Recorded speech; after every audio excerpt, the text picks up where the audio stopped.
São Paulo, campeão da Copa São Paulo, da Copinha, em um jogo espetacular. Saiu perdendo por 2-0, conseguiu a virada e com isso o título. Vou comentar com vocês sobre esse jogo aqui nesse vídeo. Vamos lá então. Eu normalmente pego as escalações no Google, eu acho que é um design mais bacana. Acaba que como é torneio de base, copinha, não tem no Google. Então eu tô pegando aqui direto do site do São Paulo, o campeão da copinha. Primeiro vamos comentar como é que foram os gols da partida e a partir daí a gente aprofunda nos destaques individuais do jogo. Primeiro gol da partida foi marcado pelo Denner, lateral esquerdo do Corinthians, recebe um lançamento longo, dribla o zagueiro do São Paulo, finaliza muito bem, faz 1-0. Antes mesmo desse gol do 1-0 do Denner, que abriu o placar, já tinha tido duas bolas na trave. A primeira delas do Corinthians, na finalização do Nicolas, uma finalização que ele corta da esquerda para o meio, finaliza, ela faz a curva, vai na trave. Logo na sequência, questão de 2 minutos depois, o Ferreira, que não é o Ferreira do profissional, né? E são características de certa forma parecidas. Os dois são pontas, a questão é que o Ferreira do profissional é um ponta esquerda destro, o Ferreira da base é um ponta direita canhoto. Eu diria que o Ferreira da base é até mais forte fisicamente, e talvez o Ferreira do profissional tenha mais habilidade, o quesito drible, tá bom? Mas o Ferreira, inclusive, é um cara que pode ser aproveitado no profissional do São Paulo. Seria interessante em determinados momentos ter o Ferreira na ponta esquerda e o Ferreira na ponta direita. Né? A marcação ia ficar confusa até em qual Ferreira tinha que marcar. Mas enfim, ele corta na característica dele, né, da direita para o meio, como ele é canhoto, finaliza no travessão. Tá? E aí, minutos depois, sai o gol do Denner. Logo depois da parada para hidratação, como o jogo era 10 horas da manhã, o Corinthians volta muito melhor, muito mais ligado. A partir daí saiu o gol do Denner. E um pouquinho depois, na reta final do primeiro tempo, depois de uma bola quebrada, o Nicolas foi muito inteligente, né? O Nicolas que fez um jogo interessante, inclusive. Ao invés de ele tentar ganhar na bola aérea direto, assim, que ele perderia, ele é mais baixo. Ele vai no contato físico com o jogador do São Paulo, a partir daí desequilibra ele de forma legal. E aí ele desvia sem nem ver a bola. Tipo, ele tá abaixado, baixando a cabeça dele. O Guinegão, muito inteligente, atacando na última linha do São Paulo em posição legal. Dá só um toquezinho por cima do João Pedro e faz ali o 2-0.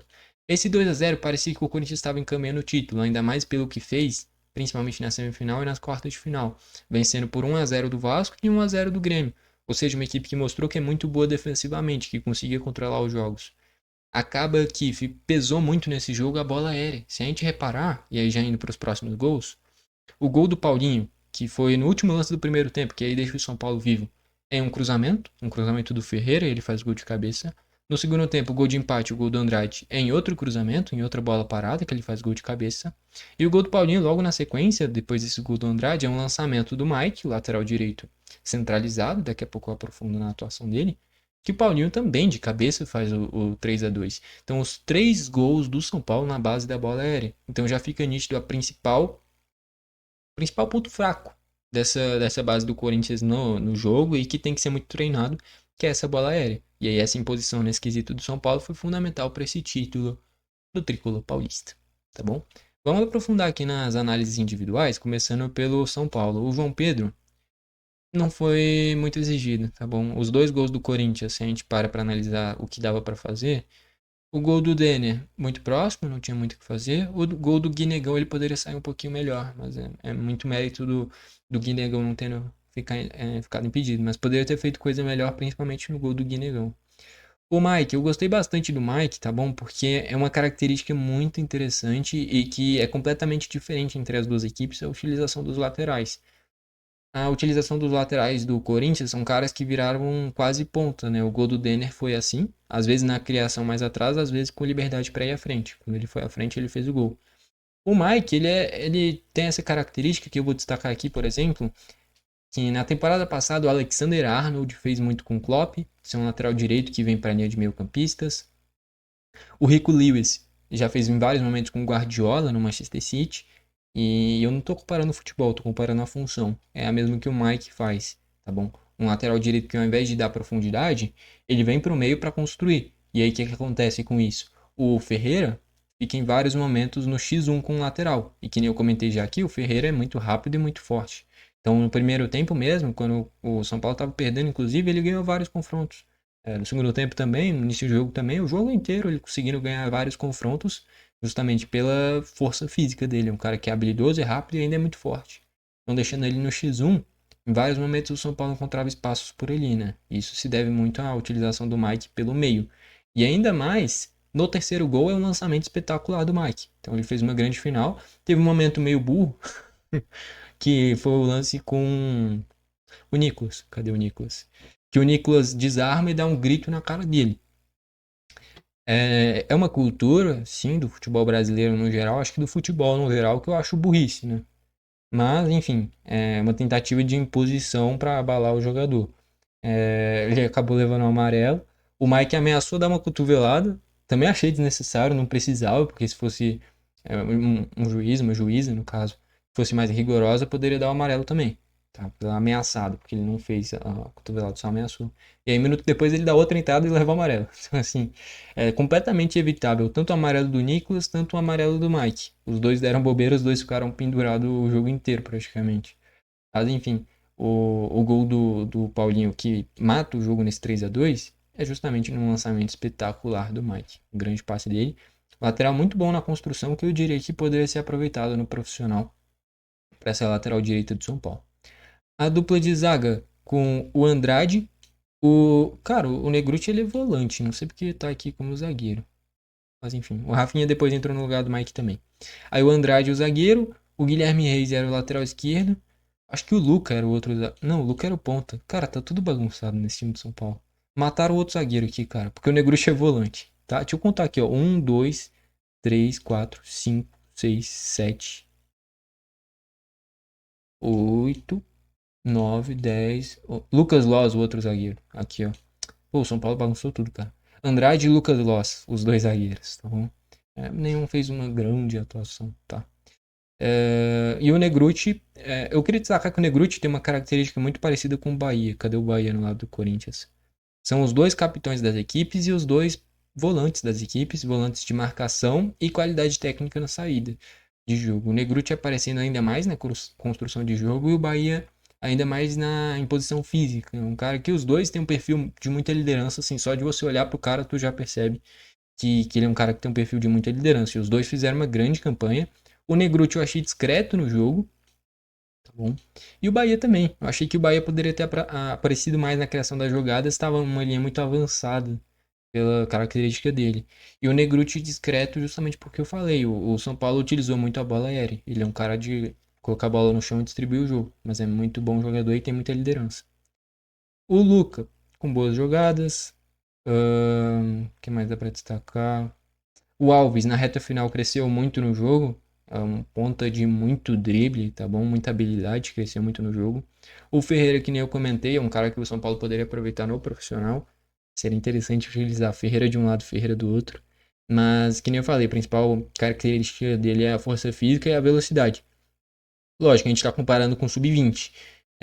No profissional, talvez ele não consiga se destacar tanto, porque a principal característica dele é uma característica em que no futebol profissional os jogadores são mais fortes, naturalmente até pela idade. Então, se ele continuar investindo muito nessa força física, nessa velocidade dele, ele pode ter muito destaque ainda nisso. A habilidade ele também tem, tá? Mas ele tem que cada vez aperfeiçoar mais essa força física e a arrancada dele, que aí pode ser um grande diferencial dele. É muito bom jogador. O que mais dá pra destacar? O Paulinho, muito destaque, né? Os dois gols dele. Que o primeiro é o que deixa o São Paulo vivo no jogo, porque se vai com 2-0 pro intervalo, seria muito difícil de imaginar um título no tempo normal. Ele faz o gol que deixa o São Paulo vivo no placar, uma bobeira muito grande do Corinthians. Último lance do primeiro tempo. Você tomar um gol de bola parada em que o cara tá quase dentro do gol sozinho, não dá. E o terceiro gol, eu acho que é muito mérito do Mike também. Pode ter tido erro de posicionamento, pode, e deve ter tido mesmo, mas é muito mérito do Mike. O cruzamento do Mike é bizarro, cara, espetacular. E aí o Paulinho faz o 3-2. Tá bom? Os destaques principais são esses. No lado do Corinthians, eu achei que o Cauê não fez um grande jogo, tá bom? Tanto é que o segundo gol, o gol do Andrade, era defensável, passa debaixo das pernas dele. O Gabriel Caipira vira o capitão quando o Bahia sai. Que mais? O Garcês eu achei um bom zagueiro na saída de jogo, né?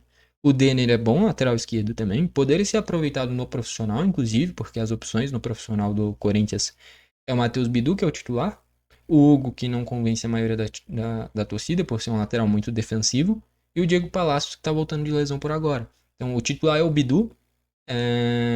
O Hugo não convence a torcida. O Palacios é um cara que fisicamente não tá inteiro fisicamente. Então, o Denner pode ser um cara a ser aproveitado futuramente. O Bahia, que nem eu destaquei, tem uma liderança muito bacana e é um cara que dá a vida dentro de campo. Pellegrini foi o cara que eu achei mais habilidoso desse time do Corinthians, um cara que realmente teve boas jogadas, pecou um pouquinho na finalização, mas na construção das jogadas, nos dribles, eu achei um jogador bem interessante. O que mais dá para destacar? O Nicolas, que nem eu falei por essa ponta esquerda, um duelo bem interessante com o Mike pelo jogo inteiro. O Mike, quando ia nessa construção de jogo, criou muito. O Nicolas, quando ia pro X1, criou muito. Então, os dois fizeram um bom jogo, mesmo jogando basicamente nesse um contra um entre eles. A questão é que, como eu falei, não é o Nicolas que marca o Mike. Porque o Mike vai pro meio do campo e o Nicolas fica aberto pela ponta esquerda, que nem eu falei. Então, só nessa utilização do lateral pelo meio, já fica perdida a marcação. Porque, tipo assim, quem marca o lateral é o ponta. Só que se o lateral tá no meio, não faz sentido o ponta sair da ponta e ir pro meio. Vai bagunçar o time inteiro, entende? Então, só nessa utilização de puxar o lateral pro meio, a marcação já fica perdida. Em quem eu vou marcar? Acaba que o Nicolas fica sem marcar ninguém e o Mike fica sozinho no meio, entende? E aí, se vai algum meio-campista compensar no lateral, o outro meio-campista que o meio-campista do Corinthians largou fica livre. Então, essa utilização do Mike pelo meio é muito inteligente e foi ali que eu acho que o São Paulo se criou bastante. Lógico, pela bola aérea, onde foi os dois primeiros gols, mas o gol da virada sai justamente nisso que eu falei, o lateral pelo meio. E um lançamento espetacular do Mike, muito bem nessa construção, tá bom? Mas o Nicolas criou boas jogadas, o gol do Guinegão é uma jogada que ele é muito inteligente, ganha na casquinha, e ele também meteu a bola na trave, então fez um bom jogo. O Guinegão também foi bem, fazendo o segundo gol, atacando muito bem a última linha de defesa do Corinthians. Do São Paulo, aliás. Para ir para a reta final do vídeo e fazer uma conclusão, se me perguntassem o que fez o São Paulo ser campeão da Copinha, eu responderia tranquilamente: a bola aérea. Não tem muito o que dizer. Só olhar como é que foram os gols do São Paulo. Os dois primeiros gols em cobranças de escanteios. E o terceiro gol também em um lançamento espetacular do Mike, é verdade. Mas também um gol de cabeça. Então, os três gols do São Paulo na base da bola aérea. Beleza? E foi na bola aérea que o São Paulo conquistou a Copinha. Beleza? Eu acho que no geral é isso, tá bom? Isso que vale destacar aqui: o São Paulo conquistou a Copinha sem o seu centroavante titular e artilheiro da Copinha, o Rian Francisco, que já deve inclusive ser aproveitado no profissional. Seria um bom reserva, inclusive, para Calheri e André Silva, ter o Rian Francisco. No profissional vai ser interessante, mas de fato nas duas equipes tem jogadores que podem ser aproveitados no profissional, que nem eu passei aqui por todos eles. Tem muitos destaques que podem sim agregar na equipe principal, tanto do São Paulo, tanto do Corinthians, tá bom? Então com isso acaba a copinha. Cara, essa copinha foi muito bacana, tá bom? E uma final espetacular, por sinal, beleza? Gostou do vídeo? Deixa o like. Não gostou? Deixa o dislike. Eu tenho que comentar o craque da partida, né? Pra mim vai o Paulinho. O cara fez 2 gols. O gol que deixou o São Paulo vivo no jogo, no final do primeiro tempo de cabeça. E o gol da virada. Então pra mim o Paulinho é o craque do jogo. Gostou do vídeo? Deixa o like. Não gostou? Deixa o dislike. Não esquece de se inscrever e ativar o sininho pro YouTube te mandar os vídeos novos. Valeu e falou.